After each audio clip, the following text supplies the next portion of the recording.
स्वागत है आप सभी का Uttar Pradesh police constable exam के लिए सामान्य ज्ञान की एक और महत्वपूर्ण वीडियो में।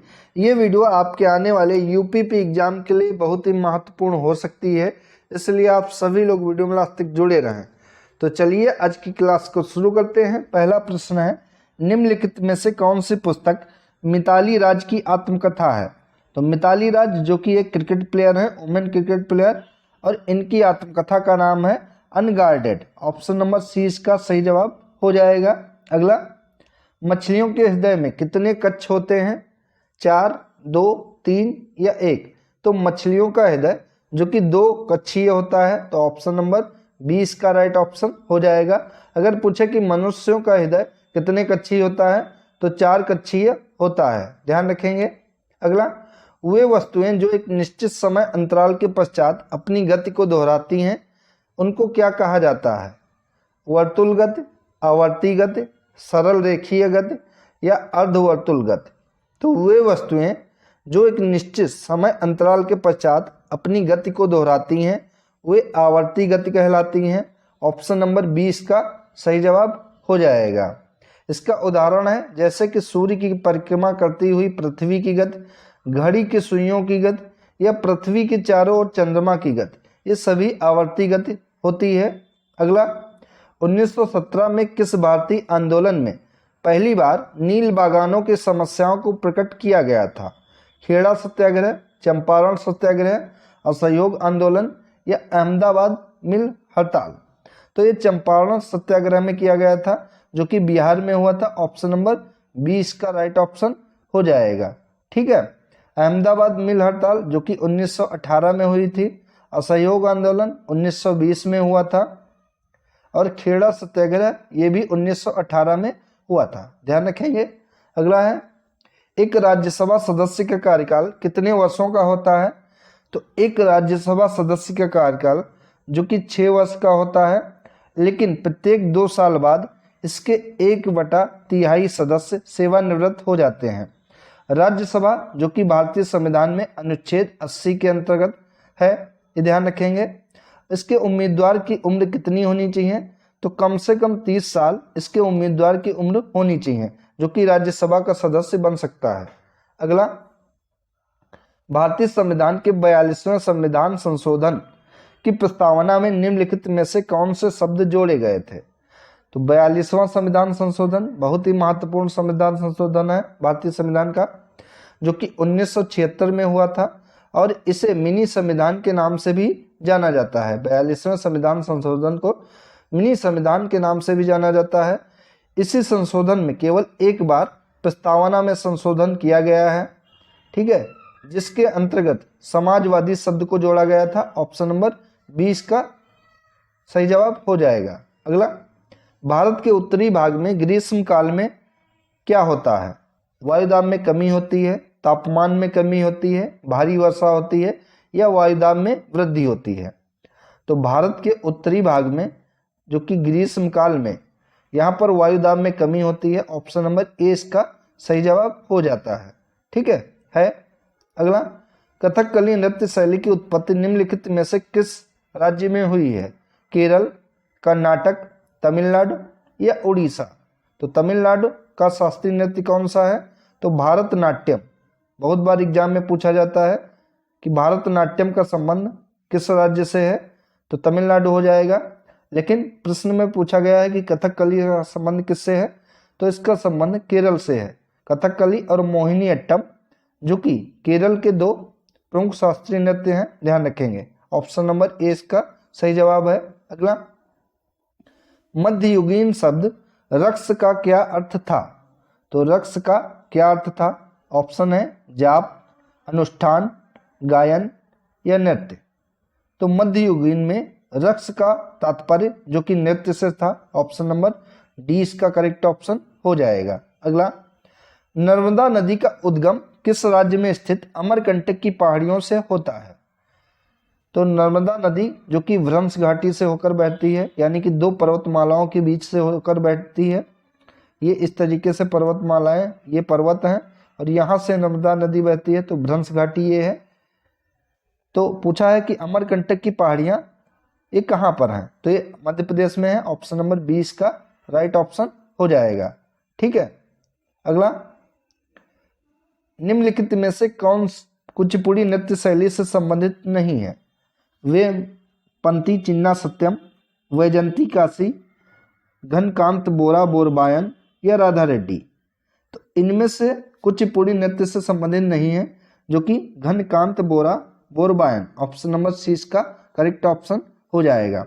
और कुचिपुड़ी जो कि आंध्र प्रदेश का शास्त्रीय नृत्य है, ध्यान रखेंगे। अगला, निम्नलिखित में से कौन सा भारतीय राज्य क्षेत्रफल की दृष्टि से सबसे बड़ा है?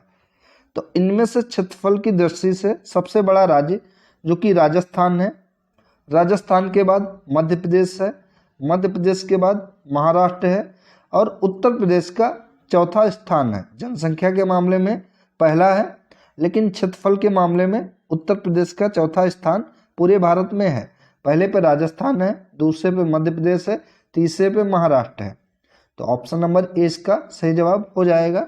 अगला, निम्नलिखित में से कौन एक वैश्विक ख्याति प्राप्त सितार वादक हैं? शाहिद परवेज खान, विश्व मोहन भट्ट, गिरिजा देवी या बिस्मिल्लाह खान।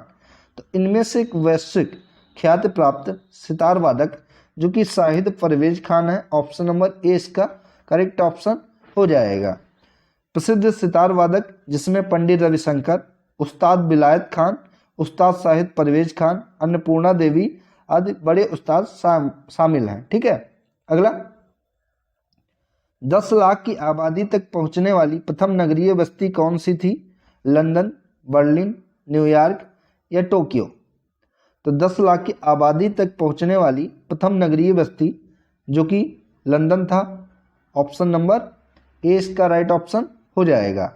अगला, कितने भारतीय राज्य 1 नवंबर को अपने स्थापना दिवस के रूप में मनाते हैं? 6, 7, 8 या 5। तो 7 राज्य जो कि 1 नवंबर को अपना स्थापना दिवस मनाते हैं। ठीक है। इन राज्यों में छत्तीसगढ़, पंजाब, हरियाणा, मध्य प्रदेश, कर्नाटक, केरल, आंध्र प्रदेश शामिल हैं, ध्यान रखेंगे। अगला, भगत सिंह को 23 मार्च 1931 को किसके साथ फांसी दी गई थी? वीके दत्त और राजगुरु यानी कि बटुकेश्वर दत्त और राजगुरु, सुखदेव और राजगुरु, सुखदेव और चंद्रशेखर आजाद, सुखदेव और बटुकेश्वर दत्त। तो ये भगत सिंह को 23 मार्च 1931 को फांसी दी गई थी, जो कि सुखदेव और राजगुरु के साथ दी गई थी। ऑप्शन नंबर 20 का करेक्ट ऑप्शन हो जाएगा। ये किस संस्थापक थे? तो ये HSRA यानी कि हिंदुस्तान सोशलिस्ट रिपब्लिकन एसोसिएशन के सदस्य थे, ध्यान रखेंगे। अगला, वर्ष 1900 में भारत ने ओलंपिक खेलों में भाग लिया था जो कहां पर आयोजित किए गए थे? तो वर्ष 1900 में भारत ने ओलंपिक खेलों में भाग लिया था जिसका आयोजन फ्रांस के पेरिस में किया गया था। तो ऑप्शन नंबर ए इसका करेक्ट ऑप्शन हो जाएगा। यहाँ पर पेरिस ना देकर फ्रांस भी ऑप्शन में दे सकता है, तो ध्यान रखेंगे। अगला, रक्त पट्टिकाणु जिन्हें प्लेटलेट्स को किस नाम से भी जाना जाता है? तो प्लेटलेट्स जिन्हें रक्त पट्टिकाणु कहा जाता है, इन्हें अन्य किस नाम से जाना जाता है? ल्यूकोसाइट, एरिथ्रोसाइट्स, थ्रोम्बोसाइट्स या थ्रोम्बिन। तो इनका अन्य नाम है थ्रोम्बोसाइट। ऑप्शन नंबर सी इसका करेक्ट ऑप्शन हो जाएगा। ठीक है। थ्रोम्बिन एक ऐसा पदार्थ होता है, अगर थ्रोम्बिन की बात करें, जो कि रक्त को थक्का जमने से रोकता है, ये भी ध्यान रखेंगे। अगला, किस राज्य में महिलाओं को आर्थिक रूप से आत्मनिर्भर बनाने के लिए मुख्यमंत्री लाडली बहना योजना शुरू की गई? तो मुख्यमंत्री लाडली बहना योजना का संबंध मध्य प्रदेश, बिहार, राजस्थान या झारखंड। तो ये मध्य प्रदेश राज्य की एक योजना जो कि शुरू की गई थी। ऑप्शन नंबर ए इसका राइट ऑप्शन है। अगला, नेल्सन मंडेला अंतर्राष्ट्रीय दिवस किस स्मृति में मनाया जाता है? तो नेल्सन मंडेला अंतर्राष्ट्रीय दिवस किसकी याद में मनाया जाता है? महिलाओं को बराबर का अधिकार देने के लिए, लोकतंत्र के लिए संघर्ष के लिए या सामाजिक भेदभाव को खत्म करने के लिए। तो ये तीनों हैं। ऑप्शन नंबर डी इसका करेक्ट ऑप्शन हो जाएगा। कि नेल्सन मंडेला अंतर्राष्ट्रीय दिवस, जो कि महिलाओं को बराबर का अधिकार देने के लिए, लोकतंत्र के लिए संघर्ष के लिए और सामाजिक भेदभाव को खत्म करने के लिए, इन सभी की यादों में मनाया जाता है। अगला, भारत में विकसित परम सुपर कंप्यूटर का विकास किस संस्था ने किया है? सीडैक, आईआईटी कानपुर, बार्क या आईआईटी दिल्ली? तो भारत में विकसित परम सुपर कंप्यूटर का विकास जो कि किया गया है सीडैक के द्वारा। ऑप्शन नंबर ए इसका करेक्ट ऑप्शन हो जाएगा। भारत में सिलिकॉन वैली कहाँ पर स्थित है? चेन्नई, दिल्ली, बेंगलुरु या मुंबई? तो भारत में सिलिकॉन वैली इंपॉर्टेंट है, जो कि बेंगलुरु में स्थित है। ऑप्शन नंबर सी इसका करेक्ट ऑप्शन है। अगला, उत्तर प्रदेश के वर्ष 2023-24 के बजट का आकार कितना है? तो उत्तर प्रदेश के वर्ष 2023-24 के बजट का आकार जो कि ये है 69,242.43 करोड़। ऑप्शन नंबर सी इसका सही जवाब हो जाएगा। अगला, निम्नलिखित कथनों पर विचार कीजिए। कथन ए है भोजपुरी जो कि पूर्वी उत्तर प्रदेश की लोक भाषा है, कारण पूर्वी उत्तर प्रदेश के लोग अन्य भाषाओं में असहज होते हैं। तो इसका सही जवाब हो जाएगा ऑप्शन नंबर सी, कि पहला सही है लेकिन दूसरा गलत है। पूर्वी उत्तर प्रदेश के लोग अन्य भाषाओं में असहज, तो ये गलत है, क्योंकि असहज नहीं, वो और भाषाएं भी बोलते हैं, जैसे कि हिंदी, अंग्रेजी, ये सभी भाषाएं बोलते हैं, ना कि सिर्फ वहाँ पर भोजपुरी ही बोली जाती है। तो ऑप्शन नंबर सी होगा। ये सही है किंतु आर इसका गलत है। ठीक है। अगला, उत्तर प्रदेश का कौन सा जनपद दशहरी आम का सर्वोच्च उत्पादक है? आगरा, लखनऊ, वाराणसी या प्रतापगढ़? तो प्रतापगढ़ जो कि आंवले के उत्पादन में सर्वोपरि है। ठीक है, ध्यान रखेंगे। लेकिन दशहरी आम की बात यहाँ पर हो रही है, तो दशहरी आम का सबसे बड़ा उत्पादक जो कि लखनऊ है, उत्तर प्रदेश की राजधानी लखनऊ के मलिहाबाद में सबसे ज़्यादा उत्पादन होता है दशहरी आम का। ध्यान रखेंगे। ऑप्शन नंबर 20 का राइट ऑप्शन हो जाएगा। और प्रतापगढ़ जो कि आंवले के उत्पादन में है। अगर आपसे पूछे लंगड़ा आम कहाँ से उत्पादित होता है, तो लंगड़ा आम जो कि वाराणसी इसके लिए प्रसिद्ध है। लंगड़े आम के लिए वाराणसी, ये ध्यान रखेंगे। आगरा का पेठा बहुत फेमस है।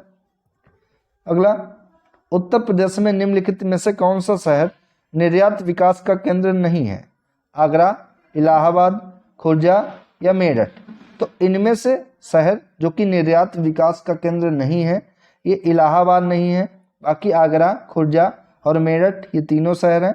तो ऑप्शन नंबर 20 का करेक्ट ऑप्शन हो जाएगा। ठीक है। अगर आगरा की बात करें कि आगरा से क्या निर्यात किया जाता है, तो आगरा से आपका सिल्क कारपेट, हस्तशिल्प सामान, संगमरमर आदि उत्पाद किया जाता है।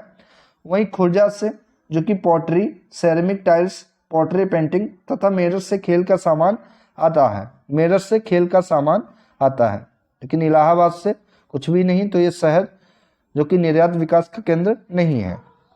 उत्तर प्रदेश के लोकायुक्त की पदधारणा अवधि कितनी है? यानी कि उत्तर प्रदेश का जो लोकायुक्त होता है उसका कार्यकाल कितने साल का होता है? 5 साल, 6 साल, 7 साल या 8 साल? तो इसका सही जवाब हो जाएगा 8 साल उत्तर प्रदेश के लोकायुक्त का कार्यकाल होता है। ऑप्शन नंबर डी इसका करेक्ट ऑप्शन हो जाएगा। उत्तर प्रदेश सरकार के द्वारा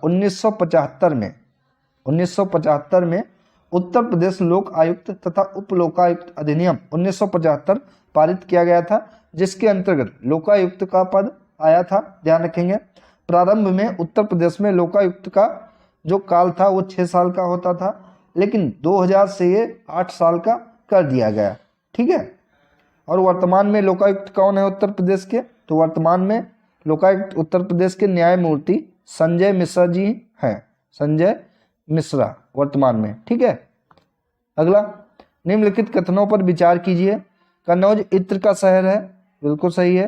कन्नौज शहर के सभी निवासियों के यहाँ इत्र का उद्योग है, तो ये गलत है, क्योंकि वहाँ के सभी निवासी इत्र का उद्योग तो नहीं करते हैं, और भी काम करते होंगे। तो इसका ए सही है, आर गलत है। तो ए सत्य है किंतु आर असत्य है। तो ऑप्शन नंबर सी इसका राइट ऑप्शन हो जाएगा। अगला, प्रतिवर्ष दुनिया भर में अंतर्राष्ट्रीय मलाला दिवस किस तारीख को मनाया जाता है? 10 जुलाई, 12 जुलाई, 14 जुलाई या 15 जुलाई? तो हर साल मलाला दिवस जो कि अंतर्राष्ट्रीय मलाला दिवस होता है, यह हर साल 12 जुलाई को मनाया जाता है। ऑप्शन नंबर 20 का करेक्ट ऑप्शन हो जाएगा। ठीक है, अगला, हाल ही में कौन युवा वर्ल्ड तीरंदाजी की रिकर्व वर्ग में स्वर्ण जीतने वाले पहले भारतीय खिलाड़ी बने हैं? सुनील चौकसी, अमित मीणा, पार्थ सालुंके या नरेश चौधरी?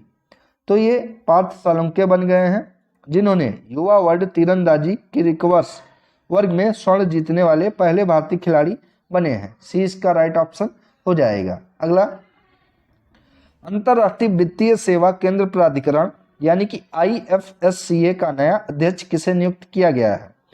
के राजा रमन, एन माथुर, जे हरितवाल, पी चावला? तो इसका सही जवाब है ऑप्शन नंबर ए, के राजा रमन को अंतर्राष्ट्रीय वित्तीय सेवा केंद्र प्राधिकरण का नया अध्यक्ष नियुक्त किया गया है। ए राइट ऑप्शन है। अगला, GST के लिए संविधान संशोधन के परिणाम स्वरूप संविधान में निम्नलिखित में से कौन सा अनुच्छेद डाला गया है? तो इसका सही जवाब हो जाएगा कि GST के लिए संविधान में जो कि अनुच्छेद आपका 246A डाला गया है। ऑप्शन नंबर ए इसका करेक्ट ऑप्शन हो जाएगा। और ये भारतीय संविधान में 101वें संविधान संशोधन के द्वारा भारतीय संविधान में डाली गई। इसके अंतर्गत जो भी अनुच्छेद शामिल हैं उनमें अनुच्छेद 246A है, 269A है और 279A है। ठीक है, और अनुच्छेद 268A जो कि GST से संबंधित है। ठीक है, अगला, सिंगापुर की मुद्रा कौन सी है? तो सिंगापुर की मुद्रा जो कि सिंगापुर डॉलर है। तो ऑप्शन नंबर 20 का राइट ऑप्शन हो जाएगा। डॉलर आप ध्यान रखेंगे, बाकी सिंगापुर तो साथ ही में लगा रहता है क्योंकि अगर पूछेगा तो डॉलर सिंगापुर की मुद्रा है। ठीक है, अगला क्वेश्चन है, उत्तर प्रदेश में सबसे लंबी नहर कौन सी है? तो उत्तर प्रदेश की सबसे लंबी नदी अगर पूछे तो सबसे लंबी नदी हो जाएगी गंगा नदी, लेकिन नहर की बात यहाँ पर हो रही है तो उत्तर प्रदेश में सबसे लंबी नहर जो कि शारदा नहर है। ऑप्शन नंबर 20 का करेक्ट ऑप्शन हो जाएगा। ठीक है, यह नहर चंपावत के वनवसा बांध नामक स्थान से शारदा नदी जो कि काली या महाकाली से निकलती है, ध्यान रखेंगे। अगला, उत्तराखंड किस वर्ष अस्तित्व में आया? तो 9 नवंबर 2000 को उत्तर प्रदेश के 13 पहाड़ी जिलों को काटकर एक नए राज्य का गठन किया गया जिसका नाम उत्तराखंड रखा गया। तो 2000 यहाँ पे आएगा। ऑप्शन नंबर ए इसका करेक्ट ऑप्शन हो जाएगा। ठीक है, अगला, पहले इसका नाम उत्तरांचल था लेकिन 2007 में इसका नाम बदलकर उत्तराखंड कर दिया गया था। अगला, निम्नलिखित में से कौन सा बैंक भारत का सबसे पुराना सार्वजनिक क्षेत्र का बैंक है? Bank of India, bank of Baroda, Allahabad bank या यूको बैंक? तो इनमें से भारत का सबसे पुराना सार्वजनिक बैंक जो कि इलाहाबाद बैंक है, जिसका विलय अब इंडियन बैंक में कर दिया गया है। तो ऑप्शन नंबर सी इसका करेक्ट ऑप्शन हो जाएगा। इसकी स्थापना जो कि 24 अप्रैल 1865 को इसकी स्थापना की गई थी और 2020 में इसका विलय इंडियन बैंक में कर दिया गया। तो option number C right option है। अगला, वैदिक सभ्यता किस नदी के तट पर विकसित हुई है? गोदावरी, कावेरी, कृष्णा या सरस्वती? तो वैदिक सभ्यता जो कि सरस्वती नदी के किनारे विकसित हुई है। ऑप्शन नंबर डी इसका करेक्ट ऑप्शन हो जाएगा। ऋग्वेद में कई बार सरस्वती नदी का उल्लेख मिलता है। अगला, जयदेव ने गीत गोविंद नामक कविता संग्रह किस शताब्दी में लिखा था? तो जयदेव के द्वारा गीत गोविंद नामक कविता संग्रह जो कि लिखा गया था 12वीं शताब्दी में। तो ऑप्शन नंबर इसका ए राइट ऑप्शन हो जाएगा। तो दोस्तों, ये थी आज की महत्वपूर्ण वीडियो जो कि आपके यूपी पे एग्जाम के लिए बहुत ही इंपॉर्टेंट रहेगी। दोस्तों, वीडियो अगर आप सभी को अच्छी लगी है तो वीडियो को लाइक करें, शेयर करें और चैनल को सब्सक्राइब करें। धन्यवाद दोस्तों।